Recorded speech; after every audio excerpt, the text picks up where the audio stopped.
안녕하세요. 지혜의 민족입니다.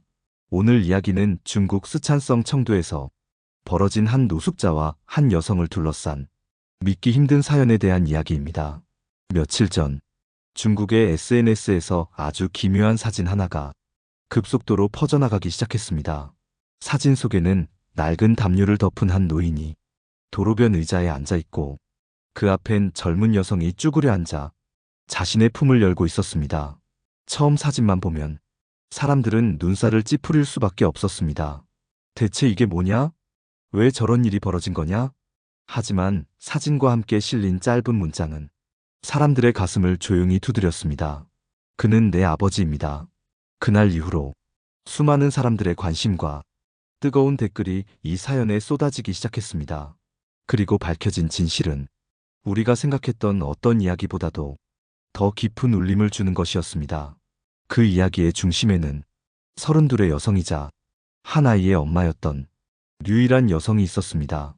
류이란은 청도 외곽의 한 아파트에 남편 그리고 갓난아기와 함께 살고 있었습니다. 그녀는 조용하고 성실하며 한번 마음먹은 일에는 끝까지 책임을 지는 성격이었죠.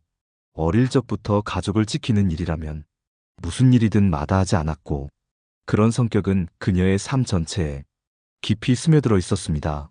류이라는 학교에서도 모범생이었고 직장에서도 누구보다도 신뢰받는 사람이었지만 그녀의 가슴 속엔 남모를 빈자리가 하나 있었습니다. 그녀는 자라면서 아버지에 대한 기억이 거의 없었습니다. 어릴 적부터 어머니는 늘 너는 아빠 없이도 잘 살 수 있는 아이야 라고 말하곤 했습니다. 아버지라는 존재는 사진 속에 희미하게 남아있는 그림자 같은 사람이었고 어느 순간부턴가 그녀는 스스로에게 그는 없는 사람이라며 살아갔습니다. 하지만 그 빈자리는 결혼을 하고 아이를 낳은 후 조금씩 커다란 구멍이 되어 마음 한켠을 흔들기 시작했습니다. 한 생명을 품에 안게 되었을 때 그녀는 문득 자신을 품어줬던 누군가의 손길을 떠올리게 되었고 그때 처음 잊고 있던 이름이 떠올랐습니다. 류실린. 그것이 그녀의 아버지 이름이었습니다. 오래전 가족을 떠났던 아버지. 그는 도대체 어디서 무엇을 하며 살고 있는 걸까? 어머니는 아버지 이야기를 꺼내길 꺼려했지만 한날 밤 아기를 품에 안은 유일한이 살며시 물었습니다. 엄마, 혹시 아빠 살아있어? 잠시 침묵하던 어머니는 이윽고 깊은 한숨을 쉬며 말했습니다. 살아는 있을 거야. 마지막으로 본 건 이 근처 시장에서 노숙하는 모습이었으니까. 하지만 그 사람은 이제 아버지라고 부를 수 없어.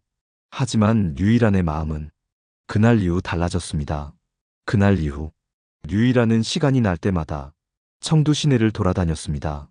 낡은 코트를 입고 쓰레기통 옆에 앉아있던 노인들, 공원에서 지친 몸을 쉬고 있는 이들, 하나하나 눈을 마주치며 아버지를 찾기 시작했습니다. 그 일은 하루 이틀로 끝날 수 있는 일이 아니었습니다. 하지만 그녀는 매일처럼 이유도 모른 채 울던 자신의 아기를 떠올리며 자신 또한 그렇게 아버지를 기다리고 있는 건 아닐까? 스스로에게 물었습니다. 그리고 어느 겨울 아침 그녀는 시장 골목의 낡은 골목 끝 구부정하게 앉아있던 한 노인을 만났습니다. 그 순간 심장이 덜컥 내려앉았습니다. 노인의 얼굴은 자신이 들고 다니던 희미한 흑백 사진 속모습과 놀라울 정도로 닮아 있었기 때문입니다. 류이라는 가까이 다가가 조심스럽게 물었습니다. 혹시 류실린 씨 아니세요? 노인은 그녀를 뚫어지게 바라보다가 이내 작게 웃었습니다. 너는 나한테 왜 이렇게 친절하냐? 혹시 옛날에 나랑 무슨 인연이 있었냐? 그의 말투는 이상했습니다. 나직하지만 아이 같은 말투였고 표정도 어딘가 허공을 보는 듯 했습니다.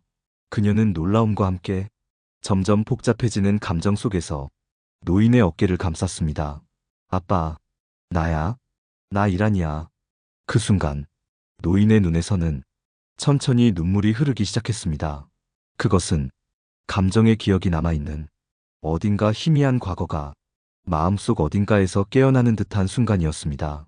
하지만 그의 정신은 이미 예전의 그가 아니었습니다. 그는 말했습니다. 배고파. 젖줘. 류이라는 깜짝 놀랐습니다.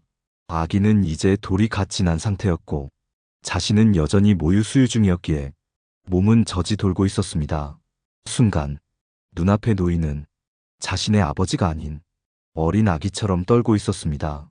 몸도 마음도 완전히 무너져버린 그 앞에서 그녀는 서서히 손을 내밀었습니다. 그 장면을 지나가던 누군가가 조용히 사진을 찍었고 그 사진은 전 세계에 엄청난 반향을 일으키게 됩니다. 이제 이야기는 그 단 한 장의 사진을 통해 새로운 전환점을 맞이하게 됩니다. 그 사진이 올라온 날부터 류이란의 일상은 완전히 달라졌습니다. 뉴스 매체들이 그녀의 집 앞에 진을 치고 인터뷰 요청이 쇄도했습니다. 처음엔 너무 당황스러웠습니다. 그저 아버지를 찾고 그가 배고프다 하니 도운 것뿐이었습니다. 하지만 사람들은 그녀의 행동을 단순한 효도가 아닌 인간의 본능적인 사랑이라 표현하며 놀라움과 경외감을 동시에 드러냈습니다. 한 언론 인터뷰에서 기자는 조심스럽게 물었습니다. 당신이 아버지께 모유를 준 행위는 정말 충격적인 장면이었습니다. 왜 그런 선택을 하셨나요? 류이라는 잠시 생각에 잠겼다가 작게 고개를 끄덕이며 말했습니다. 그날 아버지를 만났을 때 그는 더 이상 어른이 아니었어요. 정신이 아기의 상태로 돌아가 있었고 그 말투와 눈빛은 정말로 아기 그 자체였죠. 아기에게 밥을 주는 게 이상한 일일까요? 류이란의 말은 짧고 단호했습니다. 그녀의 눈엔 수치심이나 망설임 대신 따뜻한 슬픔과 깊은 결심이 담겨 있었습니다. 그녀의 말은 많은 사람들의 가슴에 잔잔한 파문을 일으켰습니다. 사람들은 단지 놀랐기 때문에 처음엔 거부감을 느꼈지만 류이란의 진심을 들은 후 그녀를 향한 감정은 경이로움과 감동으로 바뀌기 시작했습니다. 류이란의 아버지 류실리는 사실 청두 시내에서 오랜 시간 노숙 생활을 해온 사람이었습니다. 그는 본래 지방 공무원이었고 책임감 있고 성실한 사람이었지만 갑작스러운 실직과 생활고 그리고 아내의 죽음 이후 급격히 정신이 무너지기 시작했다고 합니다. 당시 류이란은 겨우 7살, 어머니는 병세가 깊었고 류실리는 아내를 살리기 위해 가진 돈을 모두 털었지만 끝내 막지 못했습니다. 그는 절망 속에 하루하루 술로 연명했고 그렇게 집을 나가 길 위에 쓰러진 삶이 되었습니다. 당시 그의 가족은 그를 더 이상 찾지 않았습니다. 집을 지켜야 했고 딸을 키워야 했고 그리고 누구보다도 그의 부재가 아팠기 때문이었습니다. 하지만 세상은 그의 모습을 잊었고 그도 스스로를 잊었습니다. 세월이 지나면서 그는 사람의 얼굴도 시간도 심지어 자기 이름까지도 희미해졌습니다. 그저 본능에 따라 살아가는 하루하루의 연장선에서 그는 겨우 숨을 붙이고 있었습니다. 그러던 중 류이란이 그를 찾아냈고 그리고 그녀는 그의 무너진 시간 속으로 자신의 손을 내밀었던 겁니다. 류이란은 말했습니다. 그분은 제게 어떤 기억도 남기지 않으셨어요. 하지만 제가 어머니에게 배운 한 가지가 있다면 사랑은 기억이 아니라 선택이라는 거예요. 아빠는 날 기억하지 못하셨지만 전 그분을 선택할 수 있었어요. 이 한마디에 기자들도 눈시울을 붉혔고 인터뷰 후 수많은 누리꾼들은 류이란을 중국의 진짜 딸이라 부르며 응원의 메시지를 쏟아냈습니다. 그러나 그녀는 이런 관심이 마냥 반갑지만은 않았습니다. 단지 아버지를 사랑하고 그가 굶주려 있기에 본능처럼 도왔을 뿐이었고 그 일을 특별하게 생각하진 않았기 때문입니다. 사람들이 모유 수유에만 집중하며 그 장면의 충격만을 말할 때 류이란은 그것이 왜 그렇게 놀라워야 하는지 묻고 싶었습니다. 그녀는 말했습니다. 사랑은 때때로 우리가 상상하지 못한 방식으로 나타나요. 제가 그날 한 행동이 누군가에겐 불편할 수도 있겠지만 제겐 그저 사랑의 표현이었어요. 인터뷰 이후 류이란과 류실린 부녀를 돕고자 하는 손길이 이어지기 시작했습니다. 청두시청에서는 노인복지센터를 연결해 주었고 어떤 병원에서는 류실린의 정신상태 회복을 위해 무료 치료를 제안했습니다. 그뿐 아니라 류이란 가족에게는 작은 아파트가 제공되었고 어떤 기업인은 류이란에게 아이용품을 지원하겠다고 나섰습니다. 이 모든 변화는 단 한 장의 사진에서 시작됐습니다. 사람들은 그 사진을 보며 처음엔 충격을 받았고 그 다음엔 자신을 되돌아보게 되었습니다. 내가 저 상황에 놓인다면 과연 저렇게 할 수 있을까? 내가 사랑한다고 말했던 사람에게 진짜 아무것도 바라지 않고 그저 배고프다는 이유로 나의 가장 본질적인 것을 내줄 수 있을까? 이 질문은 많은 이들의 가슴에 남아 하루에도 수천 개씩의 댓글로 이어졌습니다. 한 누리꾼은 이렇게 남겼습니다. 처음엔 믿기 어려웠지만 지금은 그 장면이 왜 아름다운지 알 것 같아요. 그건 사람과 사람 사이에 가장 원초적인 연결이었어요. 그리고 또 하나, 이 사건이 알려지면서 잊고 지냈던 자신의 부모를 찾아보겠다는 이들이 늘기 시작했습니다. 류일안의 작은 행동이 결국 수많은 사람들의 마음을 조금씩 움직이기 시작한 것이었습니다. 그리고 그 무렵 류실리는 류일안의 집으로 옮겨졌고 비록 정신은 여전히 과거에 머물러 있었지만 그의 눈빛은 점점 달라지고 있었습니다. 그는 이젠 매일같이 말했습니다. 내 아가, 졌죠. 류일안은 그 말을 들을 때마다 그의 등을 토닥이며 작은 웃음을 지었습니다. 사람들은 그 웃음을 보며 이야기의 끝을 궁금해했습니다. 하지만 이 이야기는 끝이 아니라 어쩌면 진짜 시작이었습니다. 류일안은 아버지 류실린을 집으로 데려온 후 하루하루가 낯설고 조심스러웠습니다. 류실린은 여전히 자신이 누구인지조차 명확하게 인식하지 못했고 어린아이처럼 울고 웃고 가끔은 아무 이유 없이 벽을 바라보며 말을 걸었습니다. 엄마, 엄마 거기 있어? 이불 춥단 말이야. 그 말을 들을 때마다 류일안의 가슴 한편이 저릿해졌습니다. 그녀가 기억하는 아버지의 모습은 아주 오래된 사진 한 장, 그 속에서 자신을 안고 있던 환하게 웃는 남자의 얼굴이 전부였습니다. 하지만 지금의 류실리는 그 얼굴과는 전혀 닮지 않은 모습이었고 거칠어진 손과 굳은 살 박힌 발, 마치 시간을 건너온 듯한 외로움이 그의 온몸에 묻어 있었습니다. 첫날 밤, 류일안은 아버지를 작은 방에 눕혔습니다. 새로 사온 매트리스 위에 따뜻한 담요를 덮어드리고 잠들 때까지 손을 꼭 잡고 있었습니다. 그녀가 자리를 뜨려 할 때 류실린이 작은 목소리로 말했습니다. 가지마. 무서워. 그 말에 류일안은 아기 재우듯 그의 옆에 누워 조용히 등을 토닥여 주었습니다. 그날 새벽, 류일안은 오랫동안 잠들지 못했습니다. 아버지의 숨소리를 들으며 가슴속 어딘가에서 묻어두었던 감정이 조금씩 피어오르고 있었습니다. 그녀는 스스로에게 물었습니다. 나는 정말 이 사람을 아버지라고 받아들일 수 있을까? 내가 기억하지도 못하고 나를 버리고 떠났던 그 사람을. 하지만 또 한편으로 지금 자신의 곁에서 잠든 이 노인을 보며 마음속 어딘가가 조용히 따뜻해지는 것을 느꼈습니다. 그건 모성일 수도 있고 동정일 수도 있고 혹은 시간이 만들어낸 무언가 깊은 연결일지도 모르는 감정이었습니다. 다음 날부터 류일안은 새로운 일상을 시작했습니다. 남편은 말없이 그녀를 도왔고 아기는 여전히 그녀의 품을 찾았으며 그 옆방에서는 또 한 명의 아기가 자신을 기다리고 있었습니다. 처음엔 모유를 주는 것에 대해 남편도 가족도 이해하기 어려워했습니다. 하지만 그녀는 조용히 말했습니다. 이건 그냥 선택이에요. 아버지를 살리고 싶어서 그냥 그렇게 느껴졌어요. 남편은 아무 말 없이 고개를 끄덕였습니다. 그날 밤 류일안은 다시 아버지에게 모유를 먹였습니다. 이번에는 카메라도 없고 사람들의 시선도 없었고 그저 두 사람만의 공간이었습니다. 류실리는 작은 아이처럼 손을 내밀었고 그녀는 아무 말 없이 그 손을 잡았습니다. 그 순간 어딘가에서 작은 울음소리가 새어나왔습니다. 그건 류일안 자신의 것이었습니다. 왜 이렇게 늦게 왔어요? 그녀는 그 말을 하고 나서 오랫동안 가슴속에 쌓여있던 말하지 못한 원망과 슬픔이 눈물과 함께 흘러내리는 걸 느꼈습니다. 그리고 그 눈물을 본 류실리는 처음으로 그녀를 똑바로 바라보며 말했습니다. 미안해, 내 딸. 그 말은 분명히 의식이 또렷한 상태에서 나온 말은 아니었습니다.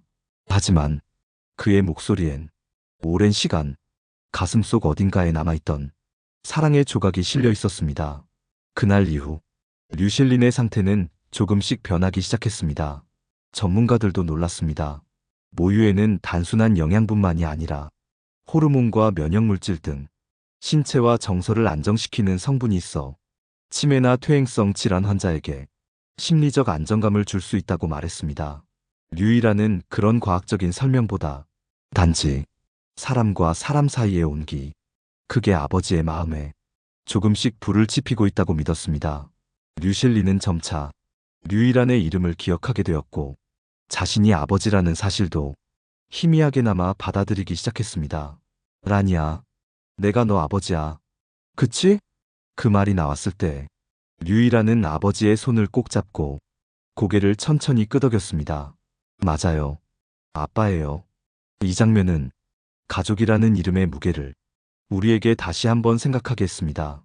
사람들은 흔히 가족은 혈연이라 말하지만 류이란과 류실린의 이야기는 가족이란 기억과 선택으로 만들어지는 것임을 보여주었습니다.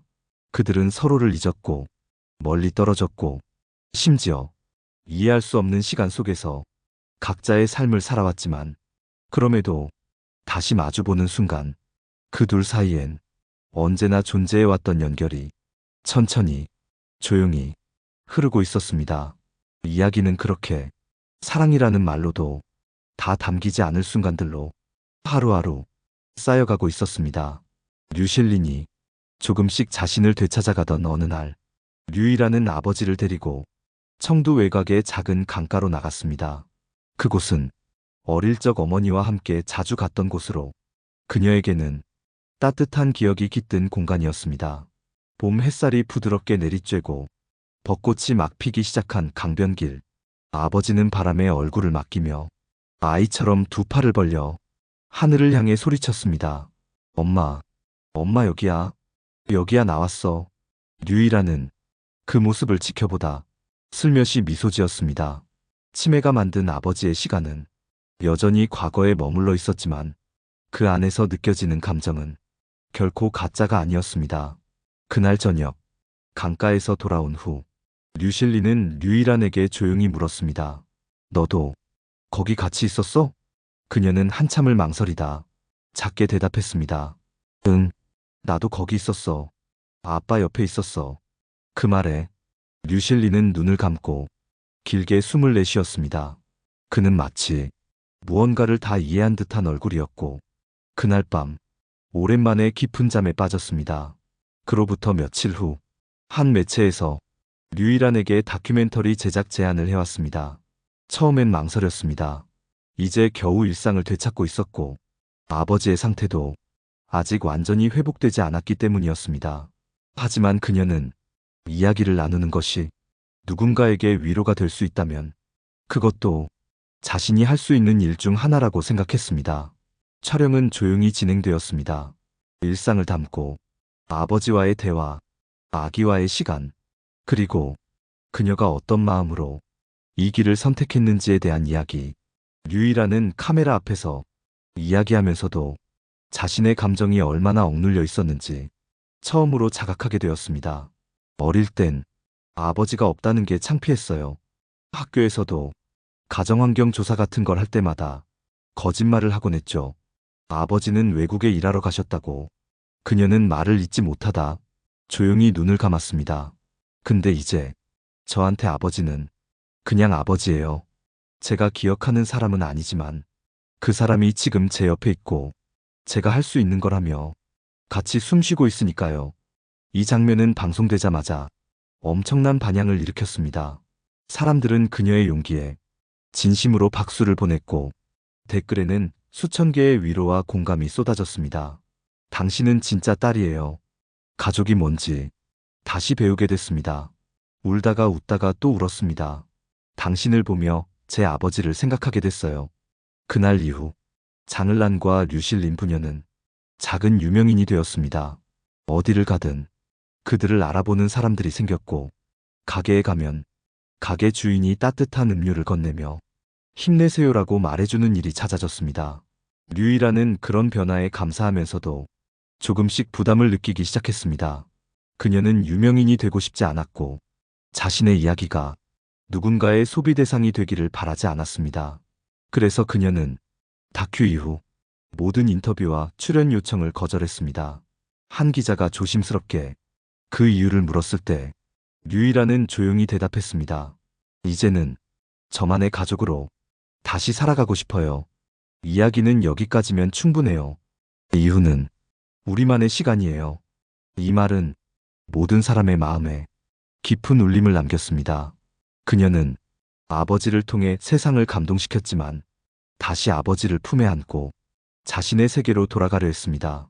그 모습이 진정한 의미에서 한 인간이 보여줄 수 있는 가장 성숙한 사랑처럼 보였습니다. 그 즈음 류실린의 상태도 조금씩 안정되어 갔습니다. 물론 그가 완전히 이전처럼 회복되진 않았습니다. 여전히 아이처럼 굴 때가 많았고 가끔은 류이란을 알아보지 못할 때도 있었습니다. 하지만 그는 이제 매일같이 말했습니다. 우리란이 밥 줬어. 우리란이 노래 불러줬어. 그 목소리는 이제 익숙한 리듬이 되었고 류이란은 그 말을 들을 때마다 속으로 되뇌었습니다. 괜찮아. 지금 이 순간이면 충분해. 나는 지금 아빠와 함께 있으니까. 그녀의 하루는 어쩌면 평범했습니다. 아기를 돌보고 남편과 식사를 준비하고 그리고 또 다른 아기 같은 아버지를 살피는 일상. 그 일상이 많은 이들에게 눈물나게 따뜻한 이야기로 남아 조용히 사람들의 마음을 움직이고 있었습니다. 그리고 이 이야기의 진짜 전환점은 아직 다가오지 않았습니다. 장일한 가족의 삶에 예상치 못한 인연 하나가 서서히 모습을 드러내기 시작합니다. 류이란의 삶은 조용한 평온 속에 이어지고 있었지만 어느 날 그 평온을 깨는 뜻밖의 연락이 한 통 걸려왔습니다. 전화 너머 낯선 여성의 목소리가 떨리며 말했습니다. 저 혹시 류실린 선생님 댁 맞을까요? 류이란은 순간 놀랐습니다. 이제는 대부분의 지인과 언론 접촉을 끊고 지낸 지 오래였기 때문입니다. 네, 그런데요. 누구시죠? 상대는 한참을 머무시다가 이윽고 조심스럽게 말했습니다. 저는 류실린 선생님의 동생 류잉화입니다. 그 말에 류이라는 숨을 멈추었습니다. 자신은 아버지에게 어떤 가족도 남아있지 않다고 오랫동안 믿고 있었습니다. 그녀는 다시 물었습니다. 진짜로 아버지 동생이세요? 류잉화라는 여자는 울먹이는 목소리로 말했습니다. 정말 미안해요. 그동안 그를 찾을 엄두가 나지 않았어요. 그가 가족을 떠났을 때 저도 너무 어렸고 그 일이 집안의 모든 걸 무너뜨렸거든요. 류이라는 그녀의 목소리에서 수많은 세월 동안 묻어두었던 상처를 느낄 수 있었습니다. 며칠 뒤 류잉화는 직접 청두로 찾아왔습니다. 희끗희끗한 머리, 단정하게 다려진 옷, 눈가에 깊은 주름과 말 못할 감정을 담은 눈빛. 그녀는 아버지와 대면하는 순간 무릎을 꿇었습니다. 오빠, 오빠 맞지? 나야. 잉화야. 너무 늦었지? 류실리는 멀뚱히 그녀를 바라보다가 아무 말도 하지 않았습니다. 그가 알아보지 못한다는 걸 잉화는 이미 알고 있었습니다. 하지만 그녀는 그저 아버지의 손을 잡고 오랜 시간 동안 눈물을 흘렸습니다. 그 모습은 마치 오랜 세월을 돌아 다시 이어진 가족의 끈 같았습니다. 그날 이후 류이란과 류잉화는 매주 한 번씩 만나 함께 식사를 하며 시간을 보냈습니다. 류잉화는 조용히 자신의 이야기를 풀어놓았습니다. 오빠는 원래 무척 다정한 사람이었어요. 아주 어릴 적엔 늘 저를 업고 다녔고 밤엔 무서워하면 노래 불러주며 재워줬어요. 그녀는 아버지의 과거를 처음으로 류이란에게 전해주었습니다. 류이란은 그 이야기를 들으며 가슴속 어딘가에 지금껏 채워지지 않던 퍼즐 조각 하나가 탁 끼워지는 느낌을 받았습니다. 아버지는 그렇게 따뜻한 분이었군요. 그럼 언제부터 그렇게 무너진 거예요? 류잉화는 잠시 고개를 떨구었다가 말했습니다. 형수님, 그러니까 너희 어머니가 돌아가시고 나서예요. 오빠는 자책이 너무 심했어요. 끝내 살리지 못했다는 죄책감, 가정을 지키지 못했다는 수치심, 그게 오빠를 서서히 무너뜨렸어요. 류이라는 그 말을 들으며 알 수 없는 눈물이 고였습니다.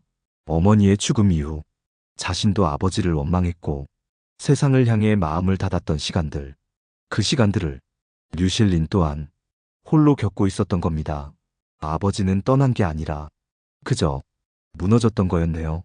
그녀의 말에 류잉화는 천천히 고개를 끄덕였습니다. 맞아, 무너진 거였지. 다만 그걸 다시 세우기까지 너무 많은 시간이 걸렸을 뿐이야. 그날 이후 류이라는 아버지를 대하는 마음이 조금 더 깊어졌습니다. 이해가 동정이 아닌 공감이 되었고 사랑이 기억이 아니라 기다림이 되었습니다. 그 즈음 아버지의 정신 상태도 작게 변화의 조짐을 보였습니다. 하루는 유일하니 아기를 안고 밥을 먹이려는 순간 류실린이 갑자기 그녀의 손목을 붙잡으며 말했습니다. 라니야, 너 옛날에 이랬지. 내가 너 이렇게 안고 젖 먹였지. 그 말에 류이라는 눈을 동그랗게 떴습니다. 아빠, 기억나요? 류실리는 웃으며 고개를 끄덕였습니다. 아주 조금, 그냥 느낌이나. 그의 말은 기억의 조각이 조용히 떠오르는 신호였습니다. 비록 완전한 회복은 아니더라도 그 순간 류이라는 아버지와 다시 연결된 또 하나의 시를 손끝으로 느낄 수 있었습니다. 그날 밤 장을라는 조용히 아버지 곁에 앉아 한참을 말없이 등을 쓰다듬었습니다. 그녀의 마음속에서 무언가가 차오르기 시작했습니다. 이제는 아버지가 단지 돌아온 존재가 아닌 자신의 삶 속에 함께 호흡하는 사람이라는 확신. 그 확신은 그녀를 더 단단하게 만들었습니다. 그리고 이때 류이란의 이야기를 지켜보던 또 한 명의 인물이 등장하게 됩니다. 이 인물은 류이란의 삶을 예상하지 못한 방향으로 조용히 바꿔놓게 됩니다. 류이란과 아버지의 조용한 회복 이야기. 그 뒤에서 한 사람은 묵묵히 그 모든 과정을 지켜보고 있었습니다. 바로 류이란의 남편 천하오였습니다. 천하오는 말이 적은 사람이었습니다. 겉으로 드러내는 감정도 거의 없었고 누구에게도 자신의 속내를 쉽게 내비치지 않았습니다. 류이란은 처음 천하오와 결혼했을 때 그의 무뚝뚝함에 때론 외로움을 느끼기도 했습니다. 하지만 시간이 흐를수록 그는 말 대신 행동으로 류이란을 감싸주었습니다. 아버지를 집에 모시겠다고 했을 때도 천하오는 단 한마디만 했습니다. 당신이 그렇게 하고 싶다면 난 괜찮아. 그 말 한마디는 류이란에게 어떤 장황한 설명보다 더 깊은 신뢰를 안겨주었습니다. 류실린이 집에 온 뒤 천하오는 매일 아침 그의 이불을 펴고 식사를 준비했고 밤이면 조용히 문을 열어 그의 상태를 확인했습니다. 류이란이 지쳐 보이면 말없이 아기를 안아 잠시 품에 안고 재웠습니다. 그리고 하루는 류이란이 천하오에게 물었습니다. 당신은 솔직히 이 모든 게 부담스럽지 않아? 천하오는 잠시 고개를 돌리더니 작게 웃었습니다. 처음엔 그랬지. 솔직히 아버지가 져달라고 하던 장면 봤을 땐 혼란스럽기도 했고 그게 사람의 일이 맞나 싶었어. 그의 솔직한 말에 류이란은 고개를 숙였습니다. 하지만 천하오는 그녀의 손을 가만히 잡고 말했습니다. 근데 말이야, 당신은 그 순간에도 아무 두려움 없이 그 사람을 안고 있었잖아. 난 그걸 보고 많이 배웠어. 사랑이란 게 때로는 말도 안 되는 행동처럼 보여도 그게 진짜일 수 있단 걸. 그의 말에 류이란은 조용히 눈물을 떨구었습니다. 고마워. 이해해줘서 정말 고마워. 천하오는 대답 대신 그녀의 등을 가볍게 토닥이며 말했습니다. 가족이잖아. 우린 지금 진짜 가족이 되는 중인 거야. 그날 이후 천하오는 류이란보다 더 열심히 류실린을 챙겼습니다. 아버님, 여기 죽 드세요. 오늘은 고기 조금 더 넣었어요. 몸 보신하셔야죠. 그는 마치 친아버지를 대하듯 세심하게 챙겼고 류실린 또한 그의 얼굴을 익히며 하오야, 밥 줘. 하며 아이처럼 그를 찾았습니다. 그 장면을 보며 류이란은 가끔 혼자 방 안에서 작은 미소를 지었습니다. 그 미소엔 너무 많은 의미가 담겨 있었습니다. 잃었던 시간을 되찾은 기쁨, 지켜주는 이의 따뜻함, 그리고 지금 이 순간이 기적처럼 느껴지는 벅찬 감정. 그 무렵 류일한 가족을 향한 도움의 손길은 여전히 이어졌습니다. 어느 날 한 중년 남성이 그들의 집을 찾아왔습니다. 그는 자신을 청두시 노인보건연구소의 이사장 왕외일홍이라고 소개했습니다. 왕외일홍은 조용한 태도로 류일한 가족의 삶을 다시 한번 바꾸게 될 제안을 꺼냈습니다. 우리는 치매와 퇴행성 질환을 앓고 있는 노인들을 가정 안에서 치료하고 감정적 유대를 회복하는 가정형 돌봄 프로젝트를 추진 중입니다. 귀하의 사례는 그 취지와 너무도 잘 맞습니다. 왕외일홍은 류일한과 천하오에게 아버지 류실린의 치료와 생활을 공식적으로 지원하겠다고 약속했습니다. 류일한은 당황스러웠지만 왕외일홍의 말이 진심임을 느낄 수 있었습니다. 저희는 그저 아버지를 지키고 싶었을 뿐이에요. 이게 다른 사람들에게 도움이 된다면 기꺼이 함께할게요. 그녀의 대답에 왕외일홍은 고개를 깊이 숙였습니다. 이후 류일한 가족의 일상은 또 한 번의 변화를 맞이했습니다. 청두시와 연구소가 함께 그들의 집에 간호사와 심리상담사를 정기적으로 파견했고 류실린의 상태는 놀랍게도 빠르게 호전되기 시작했습니다. 물론 완벽히 기억을 되찾은 건 아니었습니다. 하지만 그는 더 이상 두려움에 떨지 않았고 밤마다 울지 않았고 딸의 이름을 부를 때마다 이제는 더 이상 머뭇거리지 않았습니다. 라니야, 우리 라니야. 그 목소리는 점점 사람의 목소리로 그리고 아버지의 목소리로 돌아오고 있었습니다. 그 모습을 보며 류일한은 느꼈습니다. 사랑이란 돌아오는 것이 아니라 기다리는 것이라는 걸. 그리고 자신이 그렇게 기다린 사랑이 지금 아버지를 통해 자신에게 다시 오고 있다는 걸. 이제 이야기는 한 가족의 회복을 넘어 또 다른 누군가의 삶까지 변화시키게 됩니다. 류일한의 사연을 들은 수많은 사람들의 마음속에서 무언가가 자라나기 시작한 것이었죠. 류일한과 류실린 부녀의 이야기가 중국 전역에 전해지면서 사람들은 점점 그들의 삶을 자신의 이야기처럼 여겼습니다. 누군가는 오래전 헤어진 부모를 떠올렸고 또 누군가는 미워하기만 했던 가족의 얼굴을 처음으로 다시 떠올려 보았습니다. 한 중학생은 류일한의 이야기를 읽고 친구와 싸운 뒤 연락을 끊었던 할머니에게 손편지를 보냈고 어떤 젊은이는 수년째 외면했던 아버지에게 우리 밥 한 끼 같이 먹어요라는 짧은 문자를 보냈다고 합니다. 이 모든 변화는 장이란이 그저 한 사람의 딸로서 자신의 길을 걸었기에 가능했던 일이었습니다. 그녀는 무엇을 보여주려 한 것도 아니고 누구에게 감동을 주려 했던 것도 아닙니다. 단지 한 번도 기억 속에 남지 않은 아버지를 자신의 품에 안고 사랑이라는 감정을 처음부터 다시 배워간 것뿐입니다. 그리고 그 사랑은 정말 놀랍게도 세상을 움직였습니다. 류일한 가족을 중심으로 중국 내 여러 지역에서 가정 안의 돌봄 회복 운동이 작게나마 퍼져나가기 시작했습니다. 병원에 맡기던 부모를 다시 집으로 모시려는 움직임, 조금씩 소원해졌던 가족들 사이의 연락, 그 모든 변화 속엔 류일한의 조용한 용기가 잔잔한 파동이 되어 스며 있었습니다. 그런데 이야기는 거기서 끝나지 않았습니다. 몇 달 후, 한 국제인권단체가 류일한에게 연락을 해왔습니다. 귀하의 이야기를 다룬 영상이 해외 커뮤니티에서 큰 반향을 일으켰습니다. 우리는 가족의 회복을 통해 인류가 서로를 어떻게 치유할 수 있는지를 함께 이야기하고 싶습니다. 류일한은 처음엔 망설였습니다. 자신의 행동이 이렇게까지 세상에 퍼질 일이란 생각은 한 번도 해본 적이 없었기 때문입니다. 하지만 그녀는 다시 한번 결심했습니다. 자신이 받은 이 사랑과 이해가 또 다른 누군가에게 닿을 수 있다면 그걸 외면할 이유는 없다는 생각이 들었습니다.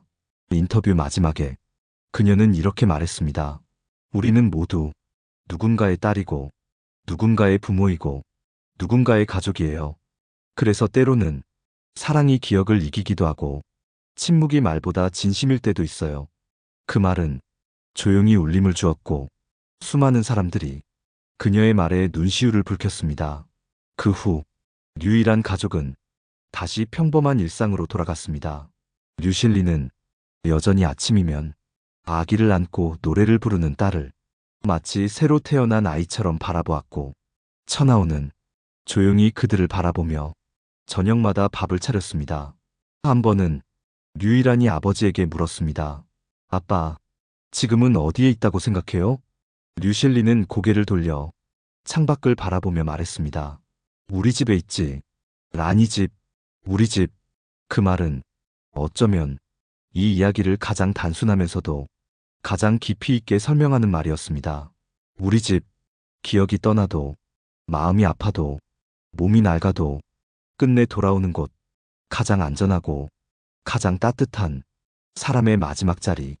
류일한의 아버지는 비로소 그곳에 돌아온 것입니다. 이 이야기가 우리에게 남긴 건 자극도 충격도 아니었습니다.